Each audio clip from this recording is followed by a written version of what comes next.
So I just wanted to go for a little walk and talk about a few things that I've been thinking about as I reflect back on the past year of my YouTube channel, and this year being the one that I've seen the most growth and the most subscribers, and I guess what I would classify as success.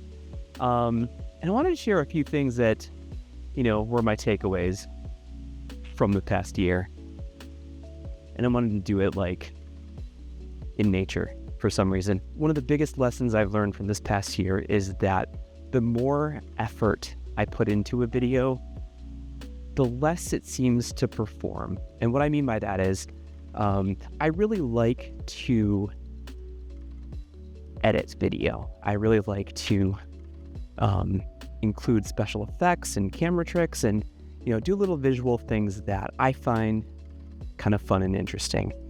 And the more that I do that, and really I love learning about how to do those things, and the more that I put those in my videos, the less well those videos seem to perform. So it's kind of a catch-22, because I love doing that, yet it doesn't really translate to success, on YouTube. And the videos that I just kind of slap together don't put a huge amount of effort into in terms of like the production value. Those do really, really well. So I'm trying to find a good balance between the types of things that I want to do, the fancy editing tricks, and the stuff that seems to resonate well with my audience, which is just straightforward content, talking to the cameras kind of stuff. So I'm working on trying to find what the right balance is on that. There isn't a direct correlation between effort and performance of the videos. So I'm just going to try to keep experimenting and figuring out what things I like versus what things the audience likes, and try to find a good compromise between those two.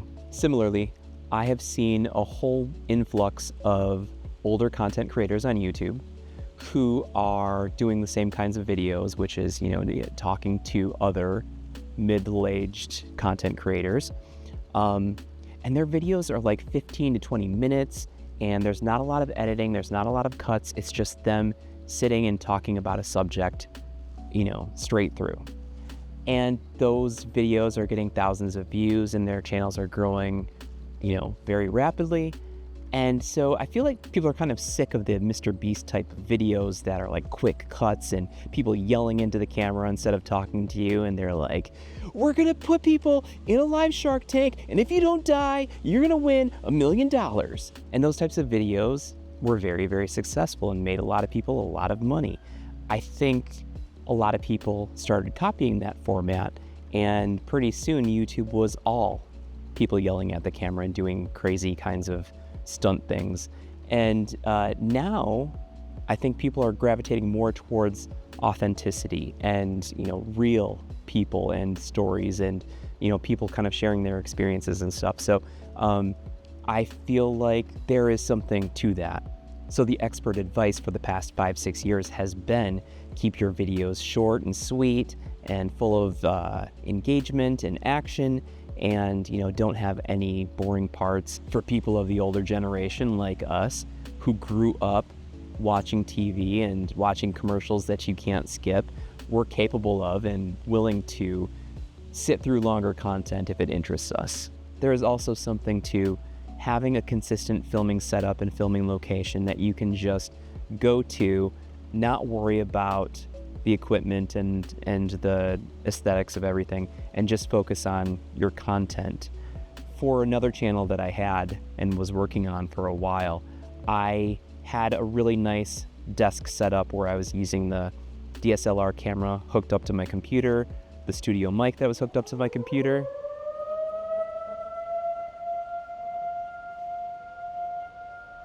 Should I be worried about that? They're just testing the emergency sirens, so I think we're not in danger. Forgot what I was saying. Oh yeah, so for this other channel that I was working on, I had a setup at my desk where I had a DSLR camera hooked right into the computer, and I could use the studio mic that was connected to my Mac, and I would just sit down I would turn on the lights and I would just start talking. At the time, I was using a program called Descript that allowed me to record directly onto the hard drive. And then as soon as I was done recording, then it was all there ready for me to edit, and no messing with SD cards and transferring from the camera to the computer. That allowed me to just crank out video after video. And there was something really simple and easy about it, because I didn't have to worry about the setup and tear down of equipment after every shoot. It was just plug and play, turn it on, start talking, stop, and start editing. And that allowed me to do 15 to 20 videos in a month easily, because it was just so simple. And like, I think mentally, I didn't have to deal with all of the logistics for filming a video. It was just focusing on the content. There is a train coming by. This is why I don't go outside.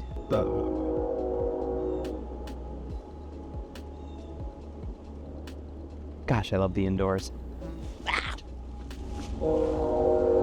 The simplicity of that workflow allowed me to just focus on the content, not worry about setting everything up and tearing it down afterwards. Just really focused on, saying the things that I needed to say.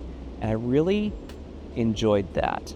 I eventually got bored of every video looking exactly the same, and I kind of abandoned that setup. But I may revisit it soon and try to find a good balance between those kinds of videos and the more location-based videos. Even though it got really boring for me, I really liked the fact that I was able to produce so much content in such a little time. Quick note that I forgot to mention earlier is that I do think that the DJI Osmo Pocket 3 has allowed me to just pick up the camera and go for a walk, go to a different location, and just film myself with the convenience of the microphone here. And, I do think that has helped me quite a bit, because it's just a grab and go and don't have to worry about it. Just worry about what I'm going to say and not so much the equipment. Back to you, old me. As my channel has grown and as I've been getting more views on my content, I have noticed that there are people who are copying my content. Exactly. From the titles to the exact talking points to straight up ripping off my thumbnails. I found one person, and I'm not going to put anybody on blast because there could be a very reasonable explanation for this, but there's one person who just straight up took my thumbnail and put themselves in. So no judgment, a little bit of judgment. It bothered me at first, but then I started to take it as a sign that I'm doing something right.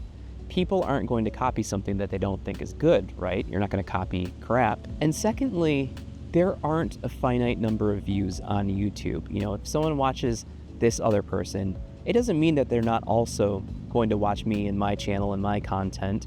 I watch lots of different YouTube channels that cover the same, topic area. And just because I watch one doesn't mean I'm not going to watch another. Sometimes there is overlap in the content that they cover and the things that they talk about. It's not hurting anybody, and it just reinforces that I'm on the right track. I've spent a lot of time watching YouTube experts and listening to tips and tricks on how to grow your channel, like long before I really started focusing on my channel in the past year or so, trying to learn the best way to grow my channel.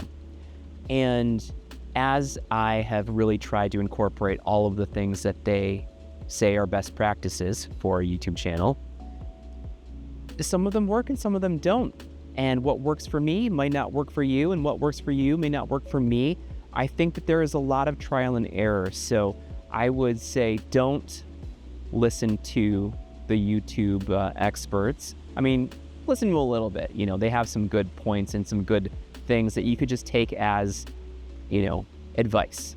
You don't have to consider all of them, but utilize the ones that work for you and make sense for you. You've got to experiment and try new things and see what works for you. See what works best for you and your style and the types of content that you want to make. You have to like what it is you make. So if the experts are saying one thing that really contradicts what you really like about your videos, go with your gut. The best lessons come from your own experience, so find what works best for you.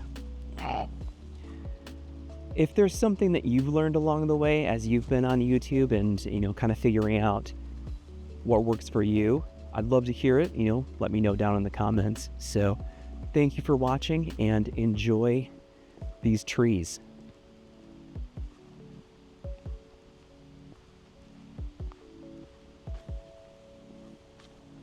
How do I get out of here?